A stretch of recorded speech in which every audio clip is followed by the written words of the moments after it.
Hello children, welcome to my class. How are you all? Hope you are doing well. So now today's our topic is preposition. Preposition means जो position बताए किसकी, noun और pronoun की, तो उससे relation भी पता चलेगा उनका. So now what is the definition? Definition of preposition. So preposition is a word placed before a noun. Noun के पहले और a pronoun के पहले लगाते हैं to show its relation with other noun और pronoun. दूसरे noun और pronoun के साथ उनका relation पता चल सके. Now preposition वे शब्द होते हैं जो वाक्य में किसी noun या pronoun से पहले आकर उसका दूसरे noun या pronoun से संबंध प्रकट करते हैं. जैसे कि first one is Ritu will go with me, Ritu मेरे साथ जाएगी. The book is on the table, तो बुक और टेबल दोनों ही नाउन है, लेकिन दोनों से ही कनेक्शन है कि वो कहाँ है, टेबल के ऊपर है बुक, तो दोनों का ही रिलेशन है. प्रीपोजिशन जो है बहुत इंटरेस्टिंग चैप्टर है बच्चों, और बहुत इंपॉर्टेंट भी है आपके फर्दर क्लासेस के लिए, तो इसको ठीक से इसी में समझिएगा, क्लियर कीजिएगा और क्लैरिटी के साथ आगे हम बढ़ते हैं. So first one is kinds of preposition. Preposition के काइंड कौन से हैं?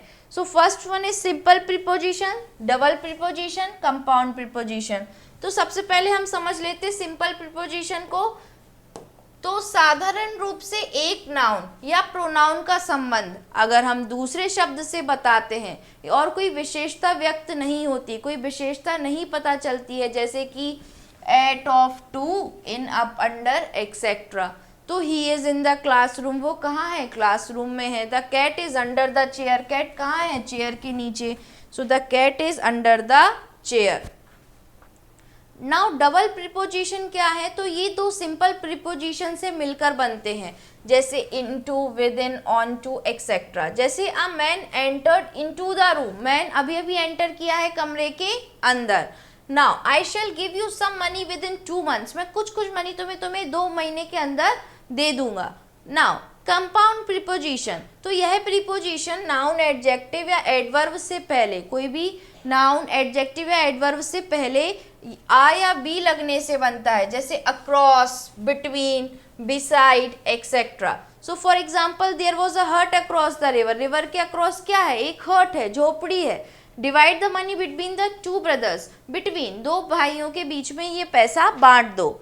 Now correct use of preposition, preposition का हम करेक्ट यूज कैसे कर सकते हैं ये जरूरी है सीखना. तो पहले है एट एंड इन. एट और इन को कहाँ यूज करते हैं? तो एट का प्रयोग हम छोटे स्थानों के लिए किया जाता है, जबकि इनका प्रयोग बड़े नगरों तथा देशों के लिए किया जाता है. जैसे Mahatma Gandhi was born at Porbandar in Gujarat, तो पोरबंदर एक छोटी जगह है गुजरात में, तो इनका यूज हुआ. I passed by time at Khair in district Aligarh, तो डिस्ट्रिक्ट अलीगढ़ में जो खैर जगह है, खारिया करके, वो बहुत बड़ी जगह है ना. सो समय के संदर्भ में अगर हम समय की बात करें तो शी वॉज बॉर्न इन 1976, 1976 में उसका बर्थ है. Now he came at 9 o'clock, अगर हमें टाइम की बात बताना है एग्जैक्ट, तो वहां पे हम एट का यूज करेंगे कि वो 9 बजे आएगा. नाउ इन एंड इनटू का यूज पढ़ते हैं, तो इनका प्रयोग विश्राम अवस्था में करते हैं और इनटू का प्रयोग गति की अवस्था. गति मीन्स अगर वो चीज मूव हो रही है, मूविंग, हम कंटिन्यू मूव कर रहे हैं. जैसे कि Sita was in classroom, in the classroom, Sita classroom में ही है. Now a cat jumped into the river, river is continuously moving और कैट क्या कर गई, उसमें जंप कर गई, तो वहां पे हम इनटू का यूज करेंगे. Clear? Now in and with in, तो इनका प्रयोग समय की समाप्ति के लिए होता है, अगर समय समाप्त हो रहा है, जबकि विद इन का प्रयोग समय की अवधि के लिए होता है कि आपके पास इतना टाइम, इतनी अवधि अभी और बची हुई है. So I shall do this work in a day, मैं ये काम एक दिन में कर दूंगा. और she will return within a week, एक हफ्ते के अंदर कभी भी वो आ सकती है. Now in and after, in and after का यूज, तो इनका प्रयोग भविष्य काल की अवधि बताने के लिए किया जाता है, जबकि आफ्टर द्वारा ज्ञात कार्य कितने समय के बाद पूरा होगा, जो भी कार्य हो रहा है वो कितने टाइम पीरियड में खत्म होगा उसका पता चलता है. For example I shall do the work in a week, मैं एक हफ्ते में ये काम कर दूंगा. और we shall come after an hour, मैं 1 घंटे बाद आता हूँ. So why and with, why का प्रयोग कार्य करने वाले के लिए कर्ता से पहले होता है, जो कार्य कर रहा है वो कर्ता से पहले हम उसका बाय का प्रयोग करते हैं, और विथ का प्रयोग किसी साधन के लिए होता है, किसके साथ जा रहे हैं, है ना, साथ के लिए होता है। So this book has been written by a famous author, एक फेमस ऑथर ने इस किताब को लिखा है। He killed a snake with stick, किसके साथ उसने, किससे मारा, स्टिक से मारा, सांप को, ठीक है। नाउ बिटवीन एंड अमंग, तो बिटवीन का प्रयोग हम दो व्यक्ति या दो वस्तुओं के बीच में होता है, लेकिन अमंग का प्रयोग दो से अधिक व्यक्तियों के लिए होता है। जैसे कि the Apple was divided between Mahesh and Mukesh, दो लोगों के बीच में एप्पल डिवाइड करना है तो बिटवीन होगा। लेकिन the sweets were distributed among the children, sweets किस में डिस्ट्रीब्यूट करनी है, बच्चों में बांटनी है। Now next one is beside and besides, तो बिसाइड का प्रयोग जो है वो निकट के लिए होता है, पास के लिए, तथा बिसाइड्स का प्रयोग जो है होता है उसके अतिरिक्त के लिए होता है। जैसे कि mother was sitting beside my sister, sister के पास ही मेरी माँ बैठी हुई है। और besides a book she bought some toys, books के अलावा भी वो अपने लिए वो क्या लाया, वो टॉयज भी लाया है। Now since, for and from, तो सिंस तथा फॉर का प्रयोग समय बताने के लिए हम परफेक्ट कंटिन्यूअस टेंस में होता है। सिंस निश्चित समय के लिए तथा फॉर किसके लिए, अनिश्चित समय के लिए, फिक्स्ड टाइम नहीं है, उसके लिए प्रयोग किया जाता है। तो फ्रॉम के दो प्रयोग हैं, तो निम्नलिखित, जैसे कि फ्रॉम का अर्थ से है, यह पृथकत्व प्रकट करता है। फ्रॉम का दूसरा प्रयोग निश्चित समय, पॉइंट ऑफ टाइम प्रकट करता है। इस रूप में इसका प्रयोग किसी भी टेंस में हो सकता है। जैसे Hari has been playing since morning, Hari जो है वो सुबह से ही काम कर रहा है। Ritu has been reading this book for 3 hours, 3 hours से रितु ये किताब पढ़ रही है। ही केम फ्रॉम आगरा, वो कहाँ से आया है, आगरा से आया हुआ है। And I have begun the work from today, आज से मैंने ये काम शुरू कर दिया है। Now next one is by and till, तो जिस प्रकार सिंस तथा फॉर का प्रयोग होता है उसी तरह हम बाय एंड टिल का प्रयोग भी होता है। जैसे कि बाय का प्रयोग निश्चित समय के लिए होता है और टिल का प्रयोग अनिश्चित समय, कोई भी फिक्स्ड टाइम नहीं है तो टिल का यूज होंगे।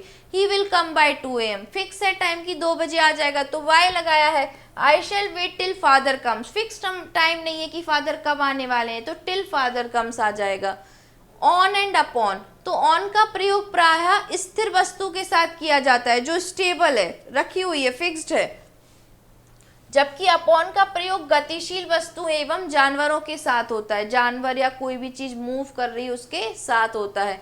तो the book is on the table, table stable वहां रखी हुई है, उसके ऊपर क्या है, किताबें हैं तो ऑन आ जाएगा। लेकिन the cat jumped upon the table, बिल्ली क्या करती, बिल्ली तो मूव करती है ना, तो बिल्ली जो मूव कर रही है वो किसके ऊपर जंप कर गई, टेबल के ऊपर, सो अपॉन यूज करेंगे। नाउ बिलो एंड अंडर, तो बिलो से स्थिति तथा अंडर से किसी वस्तु या जानवर तथा किसी अन्य वस्तु के नीचे होने का बोध होता है। जैसे there is a mole below his nose, nose के नीचे एक मोल है। Now the cat is under the table, बिल्ली टेबल के नीचे है। Now words allowed by preposition with examples, कुछ एग्जाम्पल्स के साथ हम पढ़ते हैं। एब्सेंट फ्रॉम, तो Rajul is absent from the class, Rajul class से एब्सेंट है। Agree with, I do not agree with you, मैं तुम्हारे साथ एग्री नहीं करता हूँ। Award to, the trophy was awarded to our team, team के लिए ट्रॉफी मिली है। So believe in, everybody believes in God. Belong to, this book belongs to me. Now break in to, the thieves broke in to the house, thieves now, जो घर तो घर के अंदर घुस गया चोर। Born to, the son was born to her this morning, her the son was born to her this morning, उसके यहाँ एक बेटे का जन्म हुआ है आज की सुबह। Blind to, he is blind of one eye, वो एक आंख से देख नहीं सकता। Care for, who cares for the poor, गरीबों के लिए कौन सोचता है। Care of, take care of your health, आपकी हेल्थ की आपको ध्यान रखना चाहिए। Arrive at, the train arrived at the platform, train कहाँ आई, प्लेटफॉर्म पे आई। Congratulate on, we congratulated him on his success, उनकी सक्सेस के लिए कॉन्ग्रेचुलेशन दिया। Depend on, we depend on you for help, हम उनके लिए हेल्प के लिए डिपेंड करते हैं। Die of, he died of cholera, cholera से उनकी डेथ हो गई। Escape from, the thief escaped from the jail, जो थीफ है, चोर है, वो जेल से ही भाग गया। Now next one we have a exercise part over here. First one is define preposition with example, तो यहाँ preposition की definition हम लिखते हैं। So preposition is a word placed preposition is a word placed before a noun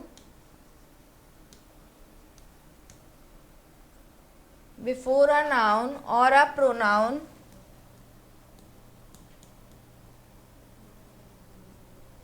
to show its relation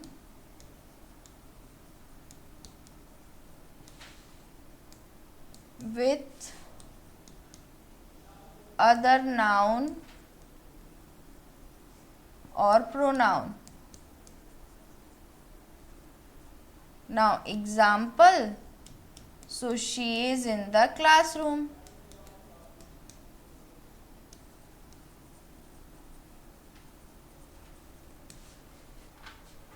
Now next, fill in the blanks with the correct preposition. preposition की help से ये fill-ups fill करने हैं. The train is going dash Agra. तो train कहाँ जा रही है? To Agra. There is no bridge dash the river. तो रिवर के पास on the river. रिवर के ऊपर कोई भी ब्रिज नहीं बना हुआ है. The Taj Mahal is made dash white marble. तो made up of white marble, सफ़ेद मार्बल से ही बना है Taj Mahal. My father returns dash his office dash 6 PM. तो मेरे फादर फ्रॉम हिज ऑफिस, अपने ऑफिस से कब आते हैं? 6 PM फिक्स टाइम है तो एट यूज होगा, at 6 PM. I bought this watch dash 200 rupees. तो मैंने ये जो घड़ी खरीदी वो कितने की थी? For 200 rupees. 200 रुपये की मैंने ये घड़ी खरीदी है. Now next, tick the correct option. Next one is, हमें जो भी करेक्ट ऑप्शन है उनको टिक करना है. सो फर्स्ट वन इज, जो शब्द वाक्य में किसी नाउन या प्रोनाउन से पूर्व आकर दूसरे नाउन और प्रोनाउन से उनका संबंध प्रकट करें तो वो क्या कहलाते हैं? तो they are called prepositions. Now कार्य भविष्य में कितने समय के बाद होगा, यह समय दर्शाने के लिए किसका प्रयोग किया जाता है? तो विद इन, कि कितने टाइम पीरियड में होगा फ्यूचर में. नाउ दो व्यक्तियों या वस्तुओं के बीच का भाव प्रकट करने के लिए किसका प्रयोग किया जाता है? अगर हम दो लोगों की बात करेंगे तो बिटवीन, और दो से ज़्यादा तो अमंग. नाउ अतिरिक्त के लिए किसका प्रयोग किया जाता है? तो अतिरिक्त के लिए besides. Now underline and right the preposition used in the following sentences. In sentences में प्रीपोजिशंस को अंडरलाइन भी करना है और लिखना भी है. Sorry. So first one, this chair is made up of would. ये चेयर जो है वो किसकी बनी हुई है? सो लकड़ी की बनी हुई है. Of, I am tired of you, मैं तुमसे परेशान हो गया हूँ. So of again. Now he is going to Mumbai by train. वो मुंबई तो जा रहा है लेकिन किससे? ट्रेन से. तो टू और by. Now the aeroplane is flying over the mountain. Aeroplane जो है वो कहाँ फ्लाई कर रहा है? ओवर द माउंटेन, पहाड़ों के भी ऊपर से क्या जा रहा है? एरोप्लेन जा रहा है. जाता है कोई, इसमें घबराने वाली बात नहीं है. Now next, distribute these blankets among. तो अमंग ऑल द बेगर्स, जितने भी वहाँ पे भिखारी हैं, बेगर्स हैं, उनमें क्या डिस्ट्रीब्यूट करो? ब्लैंकेट्स डिस्ट्रीब्यूट कर दो. The wood cutter was cutting would with an x. Would cutter जो है वो एक्स, कुल्हाड़ी से लकड़ी काट रहा है. तो विथ, साथ हमने प्रीपोजिशन पढ़ा है ये. So this is all about preposition. बच्चों ये बहुत इम्पॉर्टेंट चैप्टर है और बहुत इजी भी है. तो इसको ठीक से रिवाइज करना, सारे प्रीपोजिशन का यूजेस ठीक से सीखना, जिसको आप फर्दर क्लासेस और फर्दर चैप्टर्स में ठीक से यूज़ कर सको. This is all about it. Have a nice day. Thank you class.